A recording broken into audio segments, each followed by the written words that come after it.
The sun has set over Red Creek, and in the silence of the forest, something is about to awaken.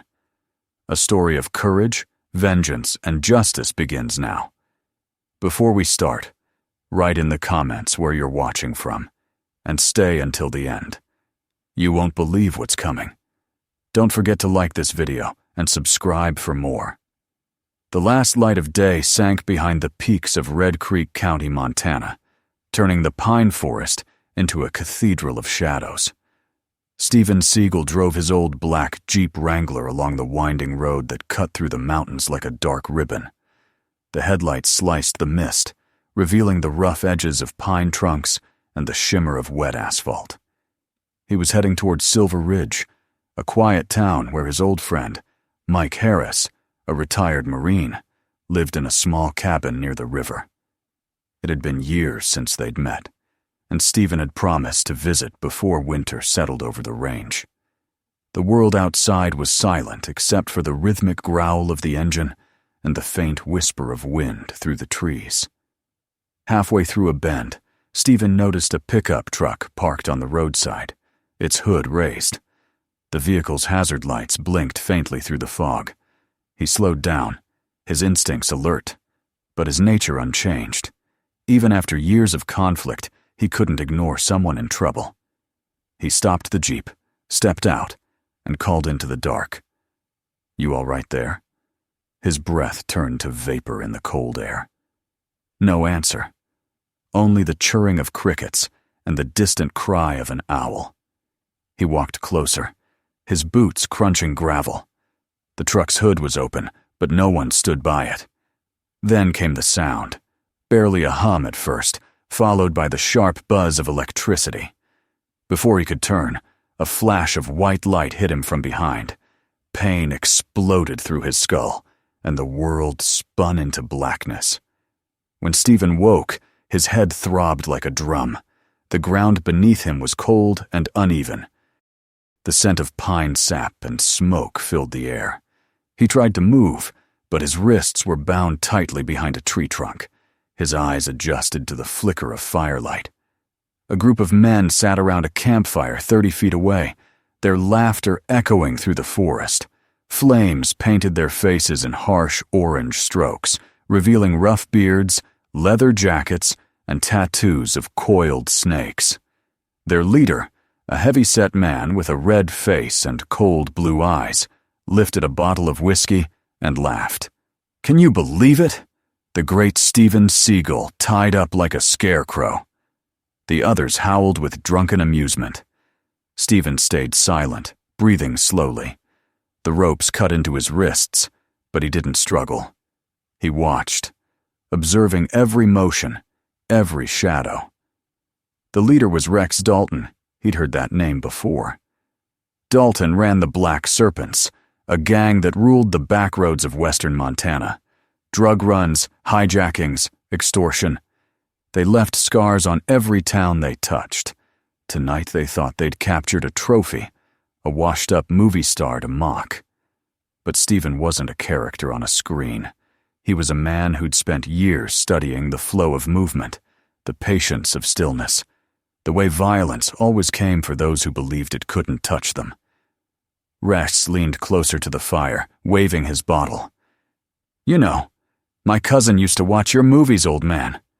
Said you were some kind of hero." He spat into the dirt. "Guess the hero's just another washed-up fool." The gang roared with laughter again. One of them, Tanner Briggs, tall and scarred from jaw to ear, lifted his phone. "Let's make him famous again," he sneered. "We'll put it online." Seagal begging for mercy. Another, a shorter man with greasy hair, said between gulps of beer, "Maybe someone will pay for him. Some fanboy collector from the 90s. Steven raised his head slowly. The firelight glinted off his half-broken sunglasses. He didn't speak.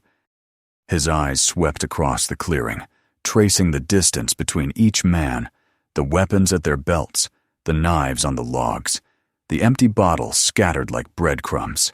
He could feel the knots in the ropes, old hemp, rough but brittle. He began to twist his wrists, careful patient, feeling the fibers grind against one another.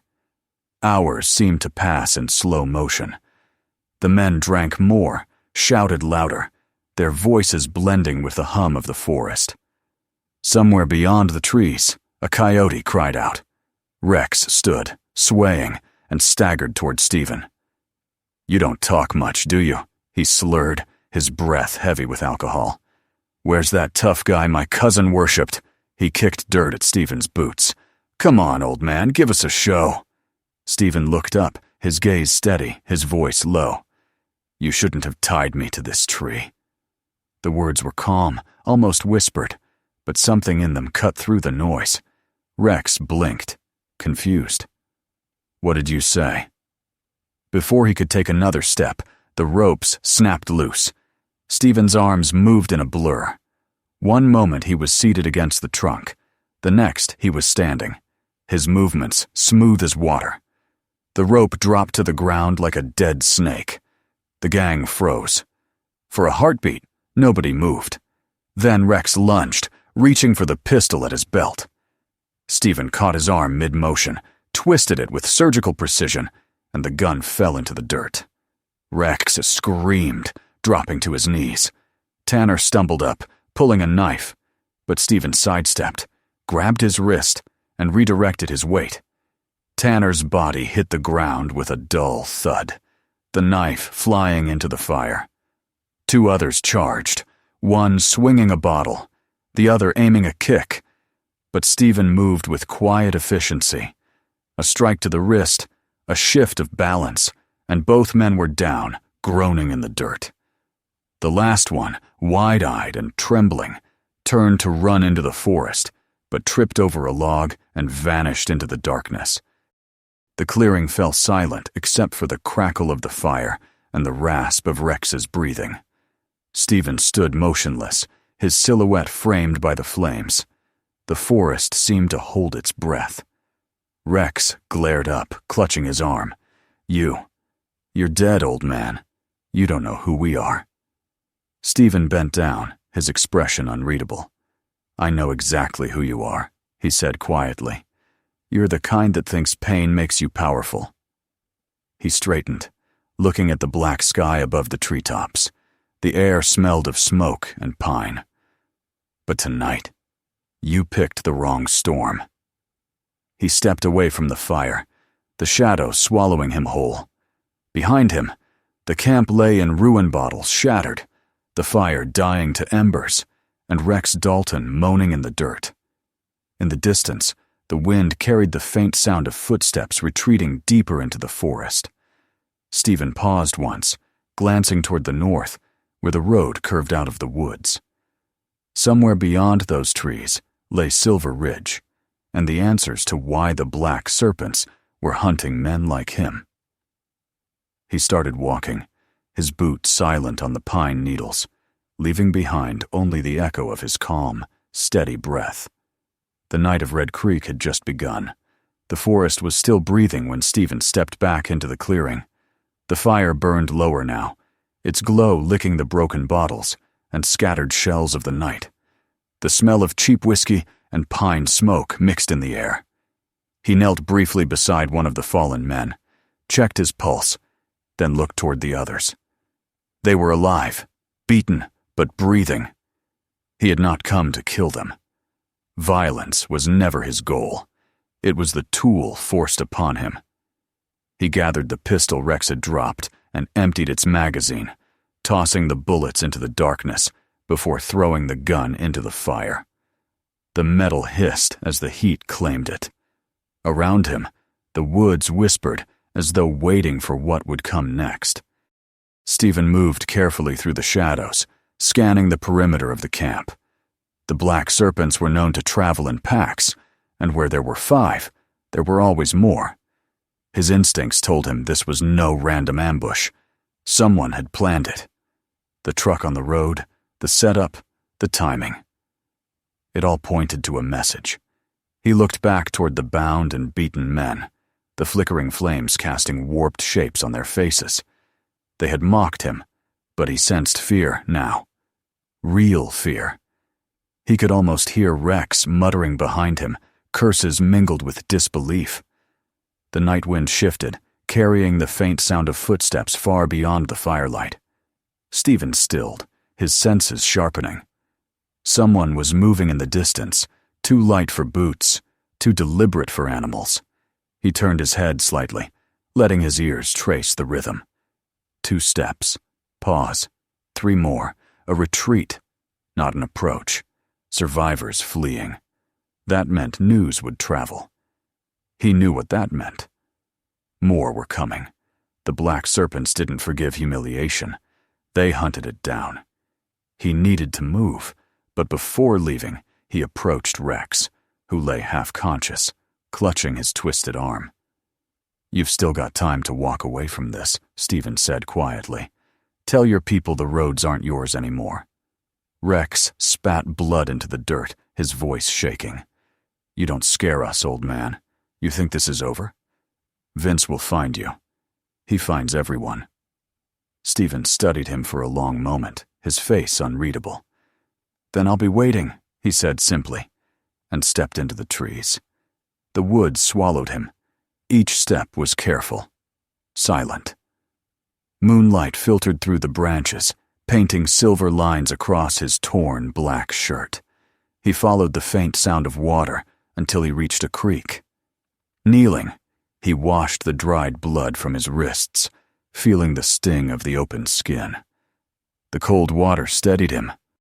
His reflection shimmered in the current, a face older, weathered, but still carved with the calm of someone who had lived too long on both sides of violence. He took a slow breath and listened again. Far behind, the first shouts echoed through the trees. The others had found the camp. Steven made his way east, toward the ridge where the forest thinned. The path led him close to the old logging road, and there he saw the faint glow of headlights winding through the trees. A convoy, 3 trucks, engines low, lights cutting through the mist. Reinforcements. He crouched behind a fallen trunk, watching as the vehicles stopped near the camp. Men jumped out, armed, alert, their voices sharp. Among them he recognized one name shouted over the noise, Vince Carter, the second in command. Rex had spoken the truth. Vince was lean, snake-eyed, with a tattoo of a coiled serpent stretching from his neck to his jawline. Even from a distance, Steven could sense his cruelty. Vince ordered his men to spread out, their flashlights slicing through the darkness. "Find him," he barked. "He's close. I want that bastard alive." The forest erupted in motion boots on dirt, dogs barking, the sound of branches snapping. Steven backed away quietly, keeping low, moving parallel to the creek. He knew the terrain would work in his favor. The forest was thick, uneven, and filled with echoes. He could turn their numbers into confusion. He stopped at a narrow bend where fallen logs formed a natural choke point. The place smelled of moss and rain. He picked up a broken branch, thick and heavy, and waited. The first pursuer appeared minutes later, flashlight bobbing. The man's steps were loud, careless. Steven moved behind him like smoke, one strike to the back of the neck, silent and clean, and the man crumpled into the ferns. Steven dragged him aside, covered him with brush, and listened again. Voices were closing in 4, maybe 5. They were calling each other's names, but the forest was betraying them, twisting their words, sending echoes in every direction. He slipped between the trees, using the darkness like a second skin. Another man emerged, rifle raised, his light flickering across the branches. Steven stepped from behind a trunk, deflected the barrel, and struck him twice, one to the throat, one to the ribs. The man fell gasping, unable to shout. It was quick, precise, and silent. Soon there were 3 more left, their lights dancing in panic. "You see him!" one shouted. "No, he's gone, man, he's freaking gone!" Panic turned the hunters into prey. They fired blindly into the woods, bullets cracking through branches. Steven stayed low, letting the gunfire reveal their positions. When the magazines clicked empty, he moved again. By the time the last man turned, he saw only a shadow. Steven disarmed him with a twist of the wrist and slammed him to the ground. The rifle clattered away. "Tell Vince," Steven said, his voice low and steady. "He's already lost." The man's eyes widened, and then Steven was gone, melting back into the forest before the others could regroup. He moved through the trees until the first light of dawn began to bleed into the eastern sky. The sounds of pursuit faded behind him, replaced by the gentle hum of morning insects. At the edge of the forest, he stopped and looked back. Smoke from the dying fire rose in a thin column through the canopy. Somewhere out there, Vince was gathering his strength, planning revenge. Steven knew he wouldn't stop until one of them was finished. He adjusted his torn sleeve, tightened the strap of his boot, and continued down the dirt trail that led toward Silver Ridge. Each step was deliberate, each breath calm. He needed to reach Mike Harris. There were questions to ask about the gang, about why they had chosen that road, that night, and about the quiet war that seemed to be rising again in these mountains. The sun lifted above the horizon, casting long golden rays through the trees. Steven's shadow stretched before him, tall and solitary. Behind him, the forest whispered his name, like an old memory carried by the wind. The silence that followed was not peace. It was a warning.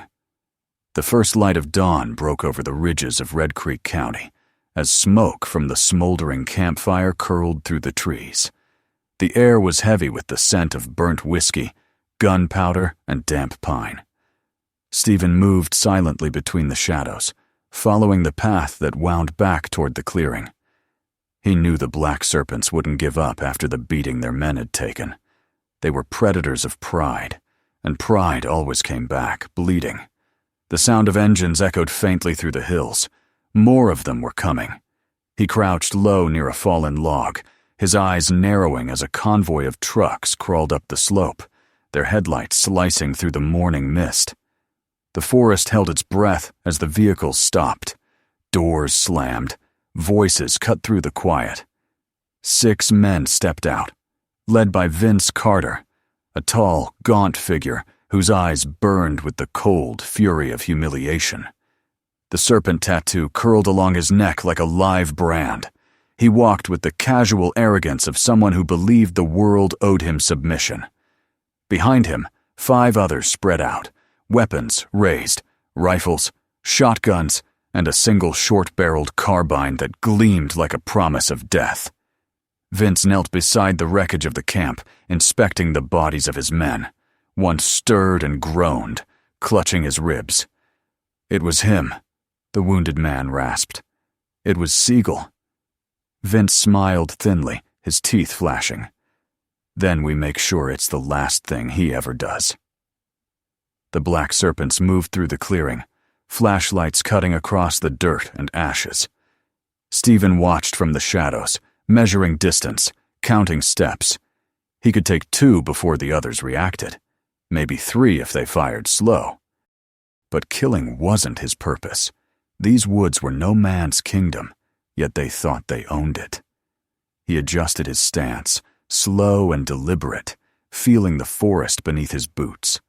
Every sound mattered, the creak of branches, the murmur of the wind, the faint click of a safety being switched off. Then Vince's voice broke the stillness. "Come on out, old man. You think you can hide? You humiliated my crew. You made me look weak." He paced toward the fire pit, raising his rifle. "This forest is ours.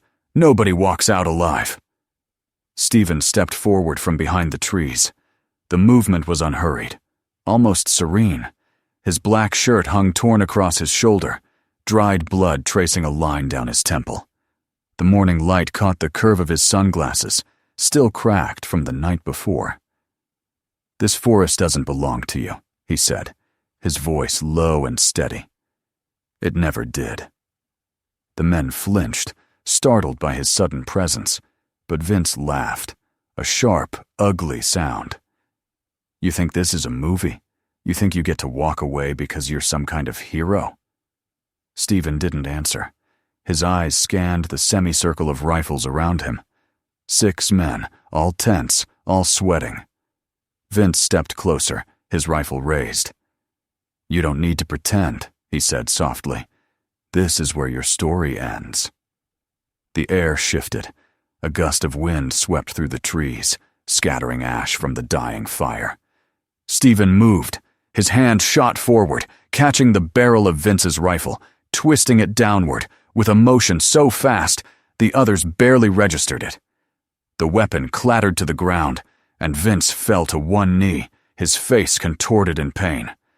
The first gunshot came from the left. Steven dropped to the ground, rolled, and grabbed the fallen rifle, firing once into the dirt to startle them. The echo shattered their formation.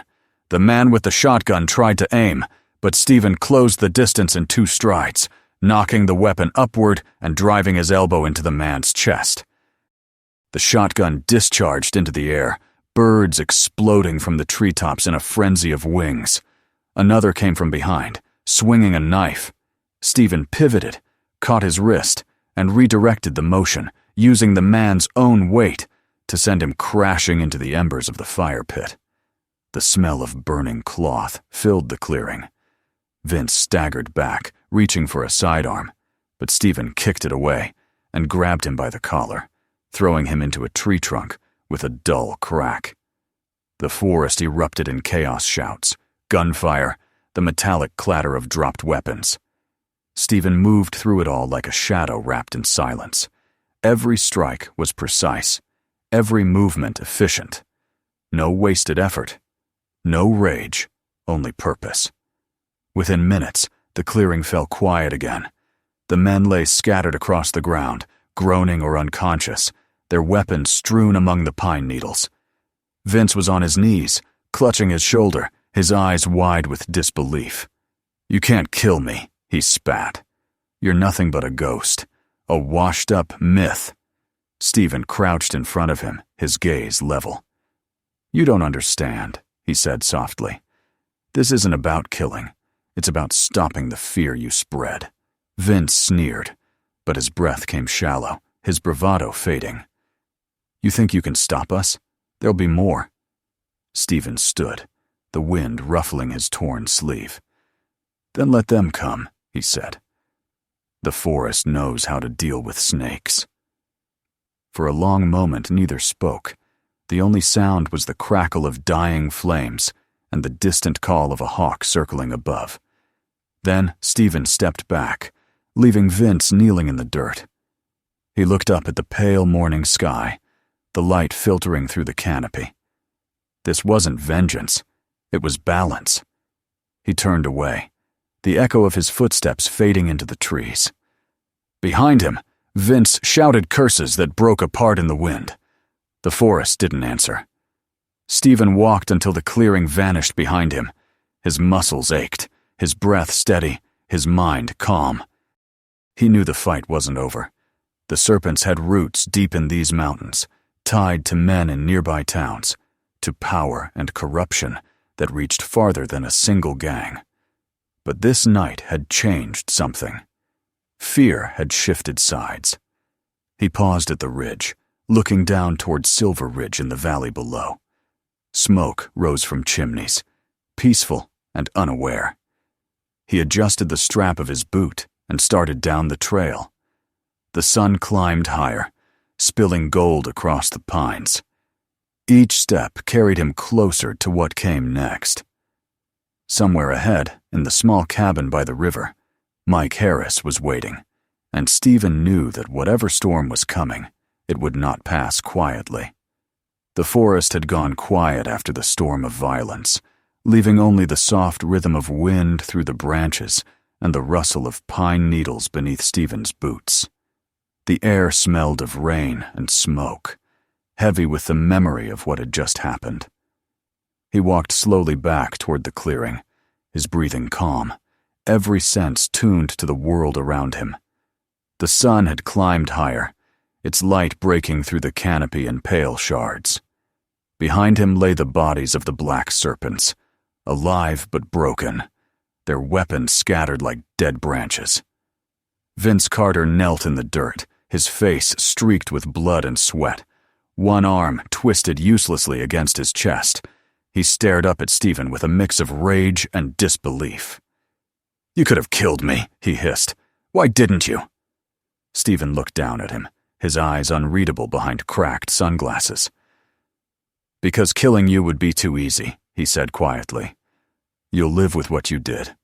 You'll remember every person you hurt, every choice you made that brought you here. That's a heavier punishment than death." Vince's expression faltered, the fury in his voice thinning into silence. Steven turned his gaze to the horizon. The first faint wail of sirens floated through the trees, distant but growing closer. Someone in Silver Ridge must have heard the gunfire. He glanced once more at the men lying in the dirt. Some groaned, some tried to crawl, their bravado drained away. He spoke without raising his voice. "Tell your people this is over. These roads don't belong to you anymore." Then he turned and began to walk toward the edge of the clearing. Behind him, the sound of engines echoed again. Vehicles from the sheriff's department, their red and blue lights flickering through the forest like restless ghosts.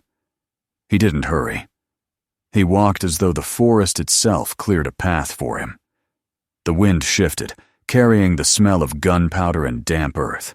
A pair of owls called from the high branches, their cries blending with the sirens that grew louder with every second. Steven reached the tree line and stopped. He could see the dirt road through the trees, where the police trucks would arrive in minutes. He knew they would find the gang bound and beaten, weapons scattered, fires extinguished. He also knew they wouldn't understand what had happened here. To them, it would look like a war fought and finished before they arrived. He preferred it that way. He turned back once, meeting Vince's eyes across the clearing.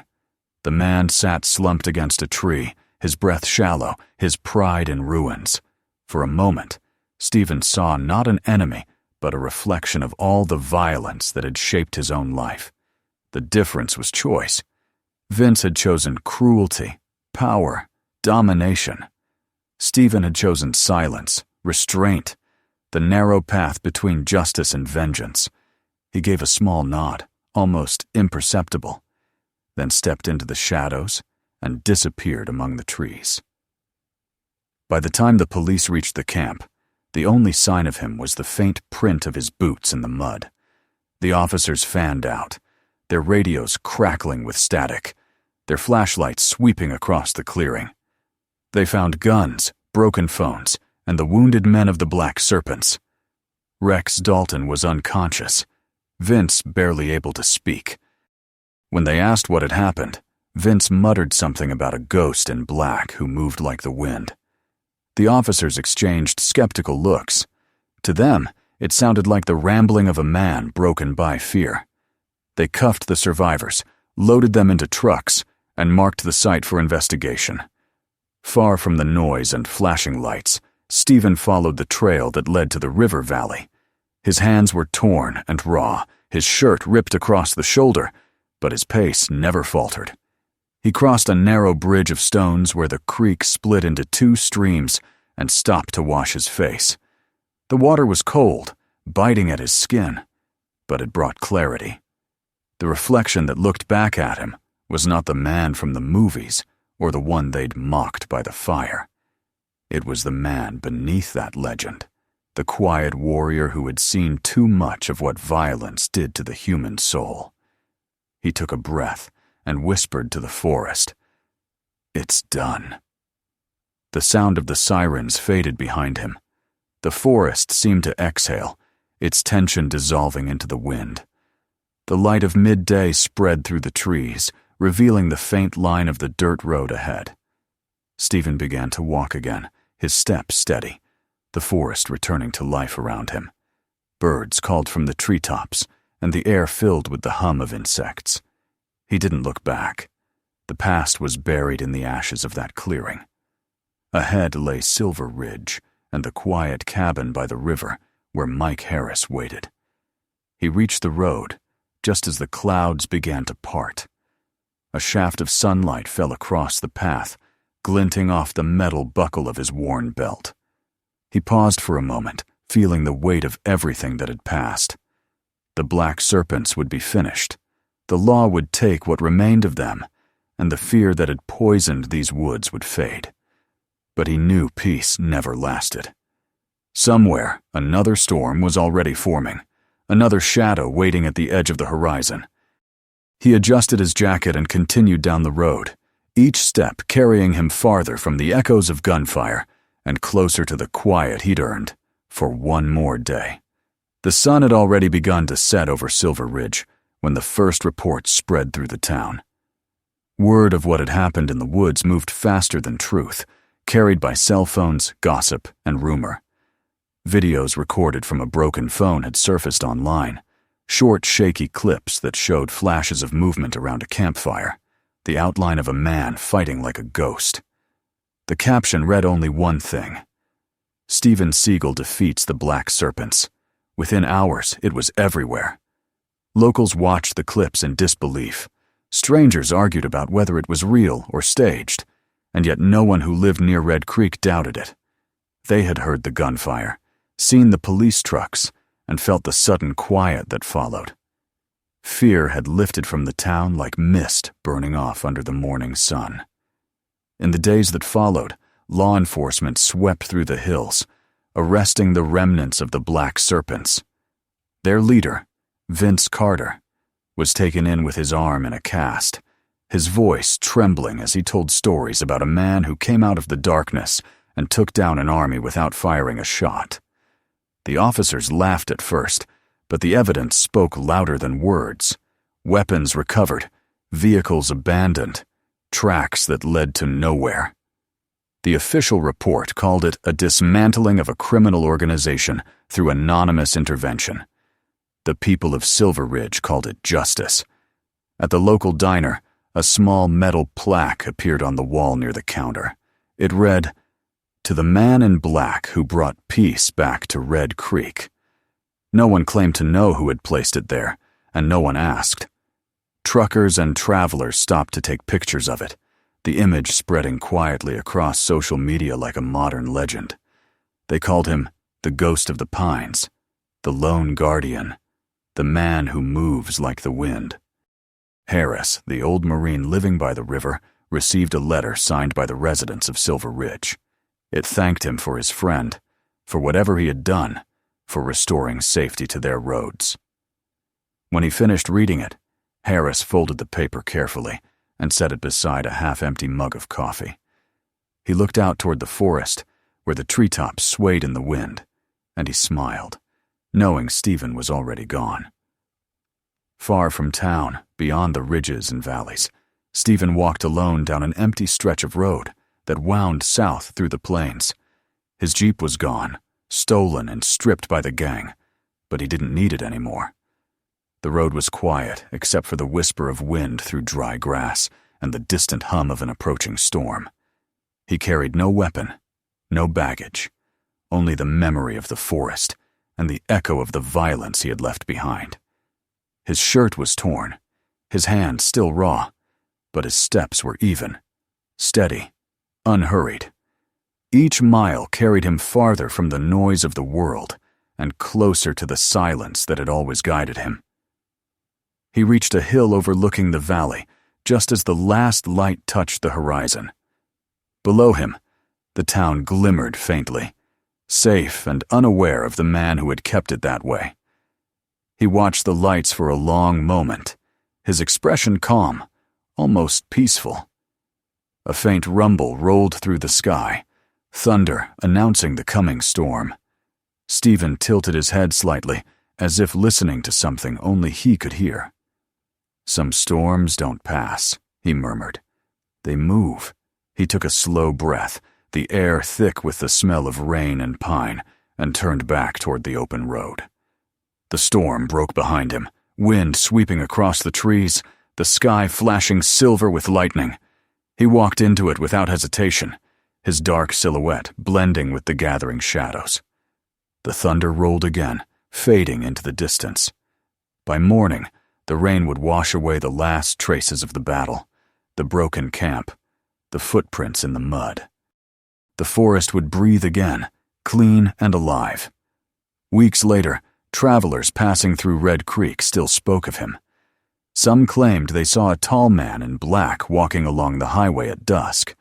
Others said they heard stories in truck stops about an old martial artist who fought without anger, who defended the weak and vanished before dawn. The people of Silver Ridge stopped locking their doors at night. Children played near the woods again. The sheriff's deputies, once stretched thin, now patrolled empty roads with nothing to fear.